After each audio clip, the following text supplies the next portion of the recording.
पूजा खेडकर यांच्यावरती दिल्ली पोलिसांनी गुन्हा दाखल करून 20 दिवस झालेत। दिल्ली उच्च न्यायालयाने पूजा खेडकर यांचा अटकपूर्व जामीन देखील फेटाळला। मात्र तरी देखील पूजा अजूनही बेपत्ताच आहेत।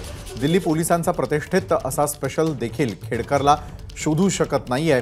तर या प्रकरणामध्ये तक्रारदार विजय कुंभार यांना मात्र वेगळाच संशय आहे। बनावट प्रमाणपत्र दाखवून आयएएस बनलेल्या अनेकांवर कारवाई करावी लागेल म्हणून पोलीस पूजाला अटक करत नाहीयेत का, असा सवाल कुंभार यांनी उपस्थित केलाय। सोबत आरटीआय कार्यकर्ते विजय कुंभार सर आहेत। सर, जवळपास 20 दिवस झालेले आहेत पूजा खेडकर यांच्यावरती गुन्हा दाखल होऊन आणि त्यांचा अटकपूर्व जामीन फेटाळून, तर दिल्ली पोलिसांना त्या सापडत नाहीयेत हे म्हणणं भाबडेपणाचं ठरेल। खरं आहे, कारण पोलिसांना आरोपी सापडत नाहीत असं सहसा होत नाही।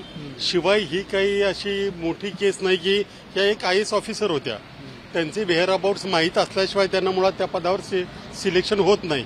असं असतानाही त्या सापडत नाहीत। याच्या मागे कदाचित मोठं कारण असण्याची शक्यता आहे। आपण फक्त पूजा खेडकर या एका प्रकरणाकडे बघतोय, परंतु देशभरातून अशी अनेक प्रकरणं पुढे येत आहेत की ज्याच्यामध्ये एका ठिकाणाहून अनेक विद्यार्थी उत्तीर्ण होणे किंवा इतर डिसेबिलिटी सर्टिफिकेट देणे असे अनेक प्रकार झालेले आहेत।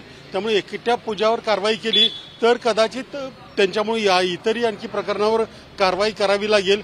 या भीतीपोटी कदाचित हे सगळं कव्हर अप करण्याचं प्रयत्न सुरू असतील अशी शंका घ्यायला जागा आहे। कारवाई जर पूजा खेडकर यांच्यावरती झाली तर इतरांचं काय, हा प्रश्न लागलीच उपस्थित होणार आहे।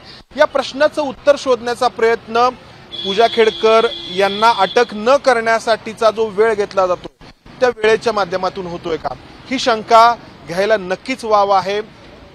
कॅमेरामन राजेश बिडकर सह मी इथेच थांबतो। धन्यवाद।